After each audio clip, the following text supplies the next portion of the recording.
चल इतने में डरा करके देना, घबराए, फालतू की बात करना मत ही रहे। यमराज तू मुझे पहचानता नहीं है। तो ये बचने वाला नहीं है। यमराज भी इससे निपटेंगे, भगवान चित्रगुप्त जी से निपटेंगे। तो मानसिक रूप से प्रदीप मिश्रा विक्षिप्त हो चुके हैं। ये बार बार सनातन के विरोध में कार्य करता है। ऐसे शब्द बोले हैं कि मैं अपने इष्ट अपने प्रभु के प्रति शब्द नहीं बोल सकता। बड़ा मोटा धन लेकर महादेव की महिमा का बखान करने का नौटंकी करता है। वही स्थिति प्रदीप मिश्रा की है कि तंत्र मंत्र में उनसे कहीं ना कहीं त्रुटि हुई है और उससे मानसिक रूप से विक्षिप्त हो गए। तभी समस्त सनातनी देवी देवताओं के लिए कभी कभी आप टिप्पणी कर देते हैं। लेकिन ये कहीं ना कहीं कुछ ऐसे लोगों के लिए कार्य कर रहा है जो सनातन के लिए आघात करने का पहुंचाने कार्य करते हैं। प्रदीप मिश्रा एक व्यवसायिक कथावाचक है जो धन लेकर, बड़ा मोटा धन लेकर महादेव की महिमा का बखान करने का नौटंकी करता है।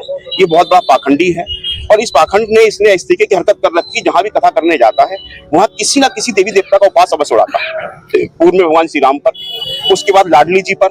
लाडली जी पे करने के बाद में इसका ये स्थिति हो गई कि इसने यहाँ सब संतों से माफी मांगी, फिर लाडली जी के दरबार में जाकर इसने नाक रगड़ के माफी मांगी।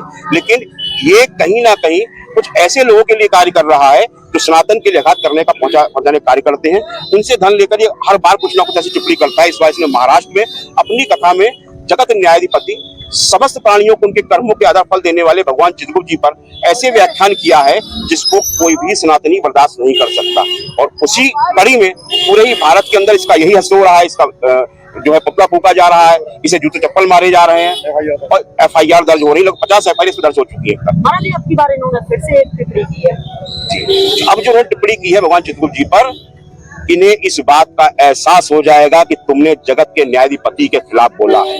क्या बोला गया है? जो शब्द बोले हैं, मेरे इष्ट है, मेरे प्रभु हैं, मैं उनकी महिमा का वर्णन करता हूं। उन शब्दों को मैं यहाँ पर आपके चैनल पर नहीं बोल सकता। उसकी वीडियो आपको भेज दी जाएगी, पूरे सोशल मीडिया पे वायरल हो रही है।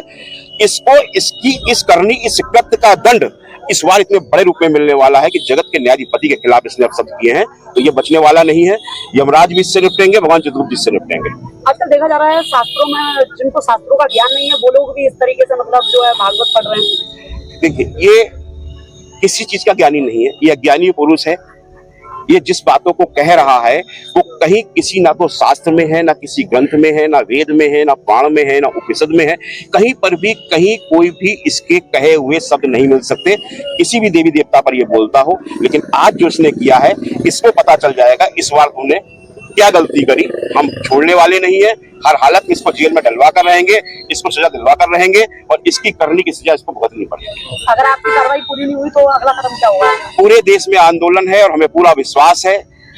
ये तो उत्तर प्रदेश है, योगी की सरकार है और यहाँ पर अगर कोई धर्म के खिलाफ बोलेगा, कोई अधर्मी अगर किसी देवी देवता के खिलाफ बोलेगा तो यहाँ का शासन प्रशासन, उसका डंडा बहुत मजबूत है और इस बार उसे पता चल जाएगा कि उसने किसको कहां पर छेड़ दिया है। क्या प्रदर्शन किया है आपने, जो प्रदर्शन किया है? संसार की प्रथम पीठ ब्रजधाम मथुरा में स्थापित हो रही है, वृंदावन में, ग्राम जुलैदी में, भगवान चित्रगुप्त जी की। भगवान चित्रगुप्त जी संसार के समस्त प्राणियों के उनके कर्मों के आधार फल देने वाले देवता हैं, जगत न्यायाधिपति हैं। भगवान चित्रगुप्त जी पर इसने महाराष्ट्र के एक कथा में अपशब्द का इस्तेमाल किया, उनके अभद्र भाषा में उनका व्याख्यान करने का प्रयास किया। आज पूरे भारत में उबाल है। इस पे कम से कम 50 FIR हो चुकी है। आज मथुरा में भी इस पर FIR करी गई है।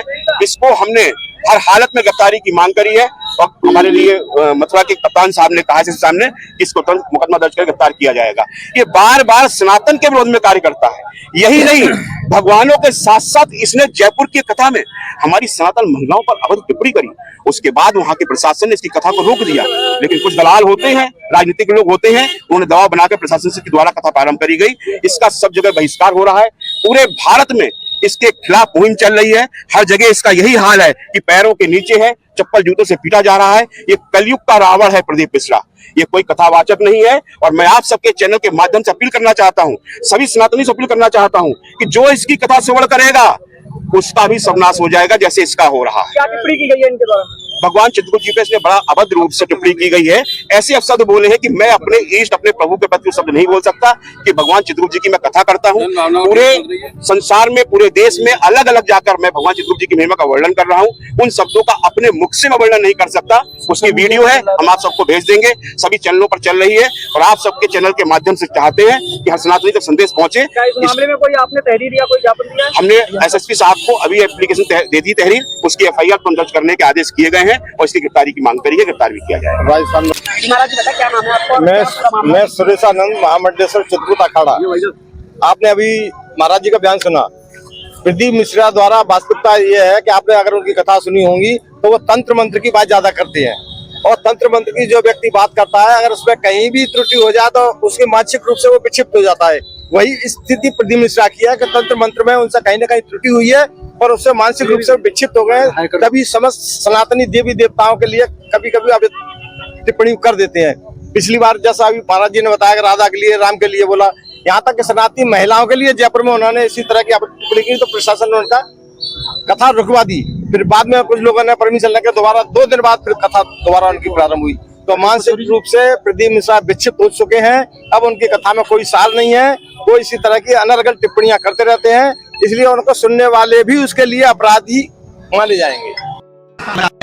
सूचना देगा, चल इतने में डरा कर कह देना घबराए, फालतू की बात करना मत ही रे यमराज, तू मुझे पहचानता नहीं है। चाकरबाड़ी में 7 दिन शिव पुराण की कथा सुनी है, मेरा सबूत लेना हो तो संत ज्ञानेश्वर माउली जी से ले ले। तेरे साथ तो नहीं जाऊंगा। यमराज को घबरा कर भागा। यमराज ने कहा किसको भेजूं? फिर अगला संदेशा चित्रगुप्त को भेजा, जाओ। तो कहा इस मुछंदर के साथ नहीं जाऊंगी। ए चित्रगुप्त, फालतू की बात करना मत, सबका हिसाब रखना, मेरा हिसाब मत रखना। मैंने तो बीड़ में कथा सुनी, मैंने तो छत्रपति संभाजी। प्रदीप मिश्रा मुर्दाबाद, मुर्दाबाद। कलयुग का रावण प्रदीप मिश्रा, कलयुग का रावण प्रदीप मिश्रा, हाय हाय प्रदीप मिश्रा, हाय हाय प्रदीप मिश्रा, हाय हाय प्रदीप मिश्रा, हाय हाय प्रदीप मिश्रा, हाय।